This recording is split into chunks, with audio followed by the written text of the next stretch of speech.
কোথাও যাওয়ার প্ল্যান থাকলে ভোরবেলা উঠেই সুন্দর করে রেডি হয়ে যাই। সেদিন নাফির ফুপুর বাসায় ইনভাইটেশন ছিল, তাই সুন্দর করে রেডি হয়ে কেনাকাটা করে গেলাম, খেলাম মজার মজার নাস্তা, দুপুরে করলাম লাঞ্চ এবং রাত্রবেলায় স্টে করলাম, হাতে মেহেন্দি পরলাম। সব কিছু নিয়েই থাকছে আজকের ব্লগটা। তো চলুন দেরি না করে শুরু করা যাক। হ্যালো গাইজ, আসসালামু আলাইকুম, this is me Suraiya and welcome to my new blog. সুন্দর করে সাজুগুজু করছি, সেটা আপনাদের সাথে শেয়ার করবো না, সেটা তো হতেই পারে না। তো চট জলদি রেডি হয়ে চলে যাচ্ছিলাম নাফির ফুপুর বাসায়, আর সেখানে যাব কিছু তো নিতে হবে অবভিয়াসলি। তো ভাবলাম মিষ্টি নিয়ে যাই, যেহেতু একটা লং টাইম পরে যাইতেছি। তো নিয়ে নিলাম আমার পছন্দ অনুযায়ী মিষ্টির সাথে চিপস, কুকিজ, আবলা ব্লা ব্লা। চলুন কেনাকাটা করতে করতে আমার কিছু পার্সোনাল ফিলিংস শেয়ার করি, যেগুলো আমার রিসেন্ট অনেক বেশি ফিল হচ্ছে। যেমন আমি সবাই জানি যে লাইফটা অনেক ছোট, আজকে আসি কালকে নাই, কিন্তু এই রিয়েলাইজেশনটা আমার ইদানিং অনেক বেশি হচ্ছে। খুব করে মনে হয় যে আজকে আসি কালকে নাও থাকতে পারি, তাই প্রত্যেকটা মুহূর্তকে খুব ভালোভাবে এনজয় করার ট্রাই করতেছি। আর প্রত্যেকটা মুহূর্তকে না আমি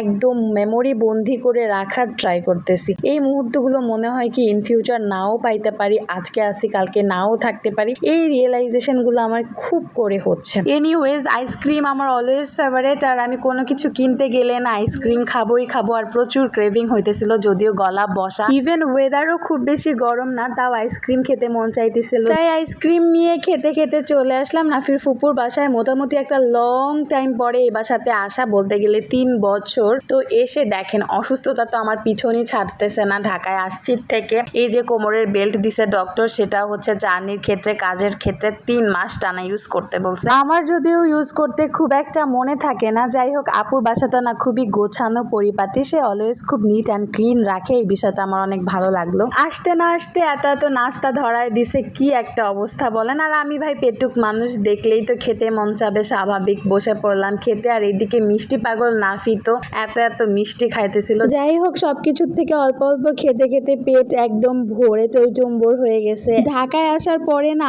আর না হলেও আমার 4 থেকে 5 কেজি ওজন বেড়ে গেছে এভাবে অল্প অল্প করে খেতে খেতে। আর আমি না আমার পছন্দের জিনিস দেখলে না খেয়ে তো একদমই পারি না। সিঙ্গারা, মিষ্টি, এগুলো দেখলে কে না খায়া থাকতে পারে বলেন। এখানে তো নাফির কাজিন আসছে, নাফি অনেক বেশি খুশি। নাফির মেঝো চাচা চাচি সবাই আসছিল, তো অনেক বেশি মজা লাগছে ওই দিন। তো এরপরে আমরা সবাই মিলে একটু গল্প টল্প করে লাঞ্চ আওয়ার হয়ে গেছে অলমোস্ট। এখানে আপু ভাইয়া তাদের গোপন বৈঠক করতেছিল 2 জন মিলে। এরপরে হচ্ছে সবাই মিলে বসে পড়লাম খেতে। যে কোনো ব্লগ ভিডিওতে না সবচেয়ে দুঃখের পার্ট আমার কাছে খাওয়ার পার্ট মনে হয়, কারণ এই সময় ভয়েস ওভার দিতে গেলে না আবারও খাইতে মন চায়, এরকম একটা সিচুয়েশন। যেহেতু ভিডিওগুলো শুট করার সাথে সাথেই আপলোড করা হয় না, বেশ খানিকটা সময় নিয়ে পরে গিয়ে আপলোড করা হয়, তাই ভয়েস ওভার দেওয়ার সময় আবারও খেতে মন চায়। যাই হোক, খাওয়া দাওয়ার রান্না বান্না খুবই মজা ছিল, আপুর হাতের রান্না খুবই মজা। খাওয়া দাওয়া শেষ করে চলে গিয়েছিলাম ছাদে, আর বেশ খানিকটা সময় আমরা ছাদে পার করি। লাবণী, রিফাত আমাকে সুন্দর সুন্দর ভিডিও করে দিয়েছিল, thanks to Labani and Rifat. আমি ছাদে উঠলে ছাদ 1 তলা হোক কিংবা 2 তলা কিংবা 10 তলা, আমার প্রচুর ভয় লাগে, আমার হাইটে প্রচুর ফোবিয়া আছে। তো ওখান থেকে আসার পরে সন্ধ্যাবেলা এসে নাস্তা করলাম, এরপরে বসলাম মেহেন্দি দিতে। লাবণী অনেক সুন্দর করে মেহেন্দি পড়ায়, আর ওর কাছে আসলে মেহেন্দি দিব না তা কি করে হয়। তো ভিডিও আর বেশি বড় করছি না, আপুর হাতের দুধ চায়ের সাথে সাথে মেহেন্দি দিতে দিতে বিদায় নিচ্ছে আজকে। ভিডিওটা যদি ভালো লাগে ছোট করে একটা লাইক করে দিবেন, কমেন্ট করে দিবেন। That's all for today. আল্লাহ হাফেজ।